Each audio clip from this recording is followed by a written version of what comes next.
Welcome to the STARS program, seniors taking active roles in society. And now, here's your host, ANITA FINLEY. Certainly happy that we got you, Darwin. Thank you. Well, I am happy you did too. Great to talk to you. I have to tell you before we go that when you sent me the article for the June issue on President Macron, and I did it on the cover, as you haven't seen the cover yet, but I have the picture because it's so appropriate. I love your article on that. Oh, Emmanuel Macron is one of my very favorite world leaders. He's in a tie with Julien Trudeau of Canada. We once did a column on him for the BOOMER Times. Yes. And, I remember Gary Johnson when he was running for president of the United States against Trump and Hillary. He was asked to name what world leaders he admired. He couldn't name one. Well, he did mention Golda Meir, but she's dead. Right. Well, I think you're very good with your choices, I must say. And so, tell me. Since that time, Mr. Macron has been standing up to both Putin and Trump, and so he may be only 39 years old, married to a lovely woman of 65, but he really can play with the big boys. And she actually doesn't look like that either. She's in very good shape, and I love this story. This is going to help a lot of women who want to have younger men. Yes, and I've known so many of them, but that's what happens when you go to Hollywood. I'd like to talk about something I don't think we've ever talked about, and I'd like to relate it to a recent experience I had and then wander back in the past, and that's the difference between celebrity image and celebrities in private. And I've had this recent experience that was very enlightening. Out of discretion, I don't want to name the star, but it's one of the most famous of the baby boomer athletes, very, very famous, fans all over the world. And this judge in New York reads my biographies and a great supporter, and he phoned and he needed a hideaway for this star who is coming to New York to various charity events with his business rep. And I said I'd be honored to have him. I've admired him for years and years. And the one thing this athlete said that I most admired, he said, if you fall down 7 times, get up 8. Right. Now, so wait, you're telling me this is a recent story? So this is something that just happened? A few days ago. And they came to your house?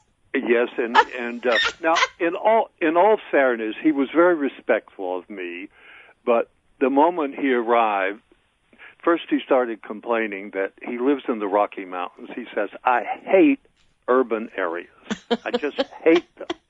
And the pollution, and of course, the very first day he got caught in a traffic jam. Imagine New York City, a traffic jam, almost unheard of. Right. And then he within the hour he was fighting with his PR man about being overscheduled because really he has so many fans and so many events. The biggest catastrophe, they had this big dinner. We have a Hilton hotel in Staten Island, and people paid a lot of money. It was a charity event. And at the last minute, he wanted to transfer the dinner to the Hilton Hotel in Manhattan, which is, you couldn't do that.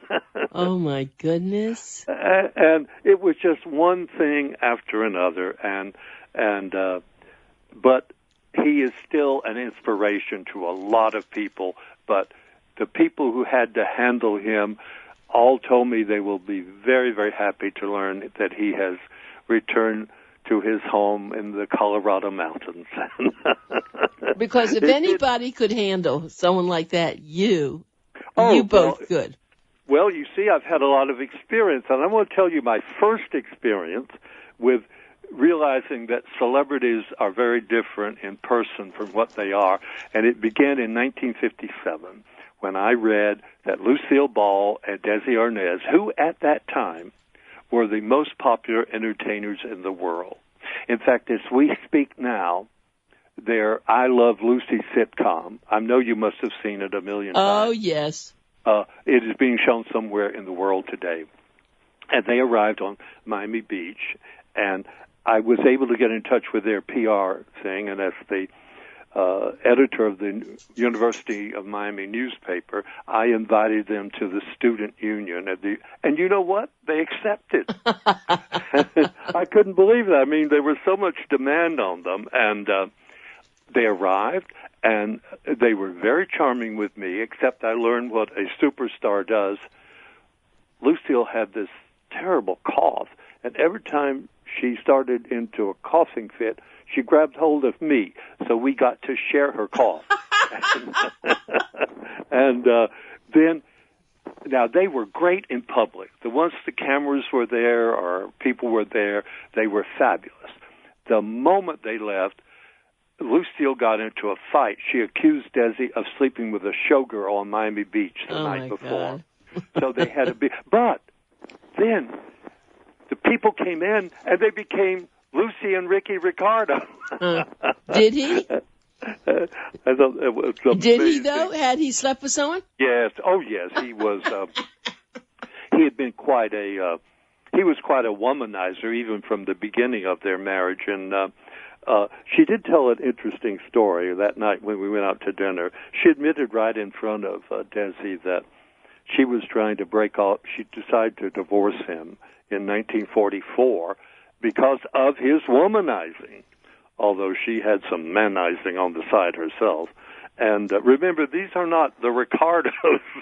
This is Lucille Ball and Desi Arnaz. Right. And she said the night before the divorce hearing, he called her for dinner. He was staying in a separate residence, and she went over to dinner, and, well, they slept together that night. And then they went to the divorce hearing, and it was going to be granted.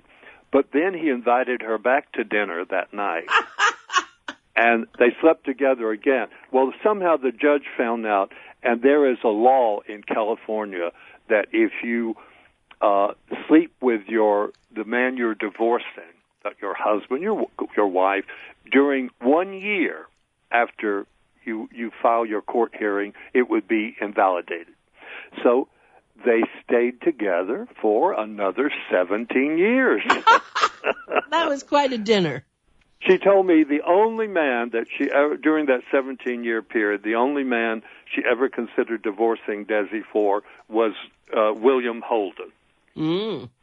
And, I did hear another story that originally Lucille was planning to marry Broderick Crawford, the Oscar-winning actor. We once did a show about him when he stayed with me on the island of Mallorca off the coast of Spain. Mm-hmm. And they were engaged. Many people remember him today from that wonderful movie, All the King's Men. And then she called one day and broke off the engagement, but he had given her a diamond ring. So he came over, stormed over to her house, and he was willing to accept her breaking the engagement, but he wanted the diamond ring back. And she refused to give it to him. So I said, well, what did you do? He said, well, I beat the hell out of her and got my ring back. Oh, my goodness. Oh, my goodness. The one thing I love about what people said about Lucille over the years, she once said, love, I was always falling in love, but her former press agent said, Lucille Ball wasn't the kind of girl you took home to your mother. Is that right? Yes. Well, that's what he said. And, but now, several people have asked me, because I've worked and known stars so many years, the biggest shock that I ever received between meeting a star and seeing her in the flesh and having seen all of her movies. And the biggest shock came with Rita Hayworth. Now, the world remembers her. By the way, she was her pinup picture of World War II was stamped on the Enola Gay, which was the plane that dropped the first atomic bomb on Hiroshima. And of course, it not only led to the end of World War II, but ushered in the atomic age. And when Rita heard of this, she said, "Some damn honor." Oh, yeah, true. But so what was wrong with her when? She had made her last film in 1972, a Western called The Wrath of God. And in it, most of the reviews didn't review the Western. They reviewed how good she was looking into her 50s. So in 1972, I signed a deal with producer Jerry Wheeler to do a film in Key West called The Last Resort. And I had written a role for a character called Leonora de la Mer, who was a sort of like an American Chanel, would require some very beautiful costume changes. And we hadn't seen Rita in 4 years on the screen. And we thought she would be ideal to play this very elegant, beautiful woman who was of a certain age, but still very beautiful. And we called and we got her secretary who arranged a meeting. Well, when we arrived at her house and was shown into her living room, I didn't know that was Rita Hayworth. Her hair looked like it hadn't been washed in days, and she wore no makeup, and she was in a house coat, and she just looked absolutely terrible. And, of course, my image of her was forever. In fact, she once said, men go to bed with Gilda, and they fall in love with me. Now, Gilda was that 1946 film noir in which she made love on the screen and off the screen with Glenn Ford. And the scene she did, you may recall it, she performed this sizzling, strutting rendition of Put the Blame on Mame in a strapless black dress. It's now considered one of the prime movie moments of all time. And so I think I know what people expected. She says they're always expecting to meet Gilda, and they meet me. And well, anyway, of course we knew right from the beginning that she would not be suitable for the role, but she sat there and talked to us for a while, but it was like she was off in space. And every now and I sat on the sofa with her, and every now and then she grabbed me and gave me a sloppy wet one. And very strange behavior. Yeah. And then after about 20 minutes, she jumped up and said, "Get the hell out of this house." Yeah. That was her Alzheimer's starting, right? She just went ballistic. Yeah. And now, see, at the time, we did not know that this was the beginning of Alzheimer's. Right. And which eventually led to her death, and yes. She had to retreat from the world. But see, people didn't know that when we came by. And so, in a sense, we offered her her last movie role, but then she just could not. So I always cite that moment as being the most shocking revelation that I had between a celebrity on screen and a celebrity star in private. I'll tell you another one that this occurred in 1961, and as you know, I've told you before, in Key West when I was the bureau chief of the Miami Herald, Tennessee Williams was my neighbor, and he invited me once to Chicago to see Betty Davis before it got to Broadway in The Night of the Iguana, very famous play of his. And now, Betty Davis was pretty much in person like she was on the screen. I mean, she played those roles that it's the B word that rhymes with which, as Barbara Bush said, so we know what that means. And she said she got into a fight right away with Tennessee Williams. The Marquis said, "The Night of the Iguana" with Betty Davis, and she went in ballistic. She said, "Everybody in the world knows who Betty Davis is, but who in the hell has ever heard of an iguana?"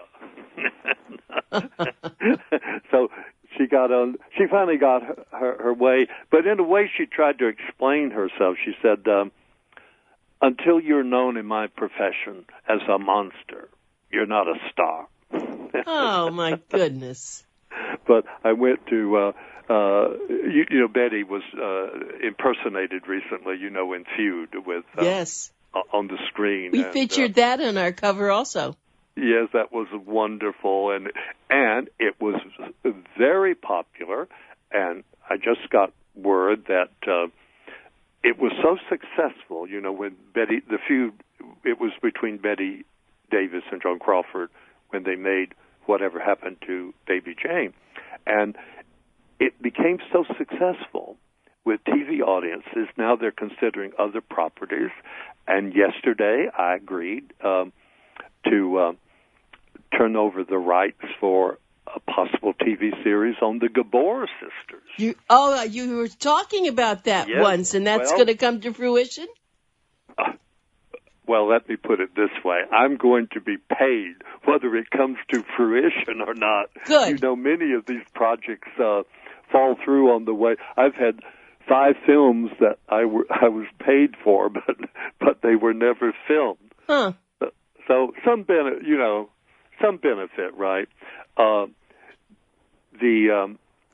Miriam Hopkins, by the way, was the second arch enemy of Betty Davis and her co-star, and she said something to me one night when she was performing off Broadway. She said, Betty Davis is like a greedy little girl at the party table who just happens to sample other women's cupcakes, including my husband. I've always remembered that quote. Now, since we mentioned Joan Crawford, I got to work with her several times, and because I worked for a television company, and she had been married to Alfred Steele, the CEO of Pepsi-Cola. Originally, that company got Joan to do print advertising for Coca-Cola. I still have one of those ads. But marrying Steele, she switched to Pepsi. And so I got to work with... I found her, despite the image that she's been portrayed in Mother Dearest, I found her a lovely, lovely woman. She also, through my agency, other jobs not related to Pepsi, so I'm eternally grateful to her. But I recall she asked me to take her one night to 21, which at that time was a big celebrity restaurant of New York, and they always had paparazzi out front. And we were in the limo hired by the studio on the way, and on the way there we were just talking. And, I think she was complaining a little bit about the laundry at her hotel. And suddenly we arrived at 21, and she said, do you want to see how a star makes an entrance? I said, yes. The door was open for her, and out emerged Joan Crawford. So of all the women in Hollywood, Joan Crawford knew more about image than I think any star who ever lived. It was a spectacular night. She said some things, though, that I found so amusing. She said, in the early days when I was trying to break into silent movies at MGM, she said, I was accused of lying on the casting couch. She said, well, I'll tell you, lying on the casting couch sure beats hell out of the hard, cold floor. You really have all the, you have been so fortunate. Well, in a sense, fortunate. They've been fortunate that you've had all these celebrities very close to you, and yet you remember every single thing they said or did. You are incredible.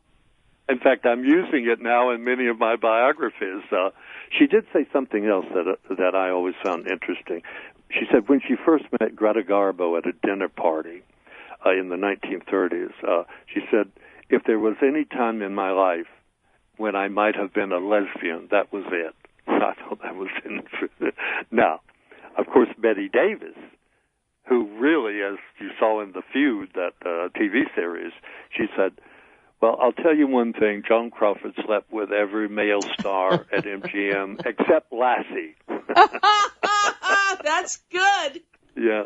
And I also, I think we mentioned it once on a show, I got to know Marlene Dietrich over the years. Yes. But she was another woman who really detested Joan Crawford. Often they doubled up on the same men.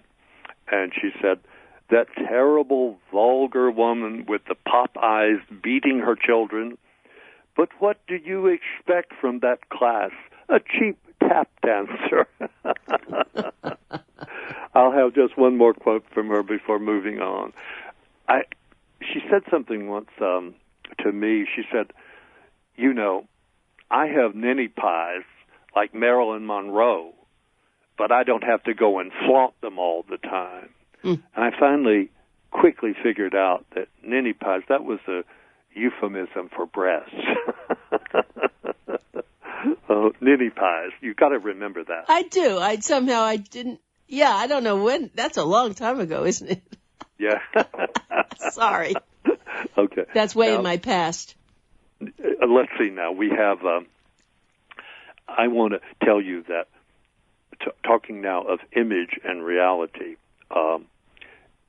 no one represented that more, I think, than Nancy Davis, starlet, who married a president of the United States, and Nancy became Nancy Reagan, better known as Nancy Reagan.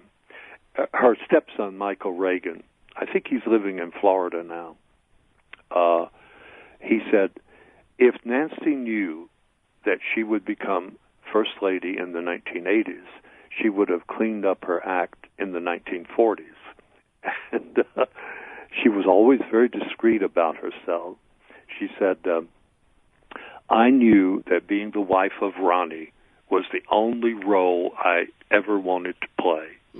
So in this case, a biographer, and you know I once wrote about a book called Love Triangle about Nancy, Jane Wyman, and Ronald Reagan. Yes. And I rounded up many things that people said about her over the years. And Pandro S. Berman was a very famous producer. And he said Nancy just wasn't star material. And Ann Edwards is a well-known biographer. And she said Nancy was one of those girls whose phone number was handed down a lot. Of course, we're talking now about Nancy, the MGM starlet in the 40s. Now, George Cukor, I hope I can say this on the air, George Cukor, a famous director, said, if I had a nickel for every Jew Nancy was under, I'd be rich. Oh, really? Am I allowed to say that? Sure. Of course you can. I mean, that's... But I also got a remark from the Queen of England, who was overheard. That's when Nancy and Ronnie visited the Queen at Buckingham Palace. And she said the Queen was overheard complaining. Nancy took Prince Philip's arm, and they preceded the Queen and the President of the United States into the banqueting hall, and they should have walked behind them. And the Queen later said, that woman, who on earth does she think she is? Oh, my goodness, yes. So the Queen had her comment. There, in one of the most memorable encounters, again, occurred through Tennessee Williams. And one day in Hollywood, he took me to meet Mae West at her Ravenswood apartment house. And to me, that was one of the great highlights of my life, to actually get to meet Mae West. My God. She'd been off the screen since 1943. And we had to wait about almost an hour. And I think Tennessee was having more than his share of libations. And she made an entrance. And I'll always remember it. She came out wearing a champagne-colored negligee with at least a 20-foot train. And everything she said seemed to be a quip, Like she was knocking the sex goddesses that came later, like Marilyn Monroe and Jane Mansfield, and she said, back in my day, I didn't have to take my clothes off. She said, men imagine what was underneath. Do men imagine today what's underneath anymore? No, they see it. They don't have to. But is it more enticing for someone to imagine? Well, that has always been a debate in films, Anita, meaning I was recently looking at film clips that they had assembled since you couldn't really depict sex on the screen until, 1960 because of the production code. So it showed various scenes of how a man and woman on screen had sort of made love without making love. I mean, right. Sometimes it would be, they'd be in a room with a bed. Right. And then they would then move away from the couple, and you would see the man toss his hat on the dresser. Right. That's true. So you had to imagine. Right, exactly. I hope I have a few more minutes. You have another minute. Okay, I'll just tell you one thing that Mae West said that I thought was, talk about vanity. She said, now let's talk about playwrights. She said that to Tennessee. She said, let's face it, in this century there have only been three, Eugene O'Neill, Tennessee Williams, and Mae West. Yeah, right. Well, now that is vanity. Yes, that is vanity, and she knew what to do, didn't she? We could go on all day, but apparently then we've run out of time.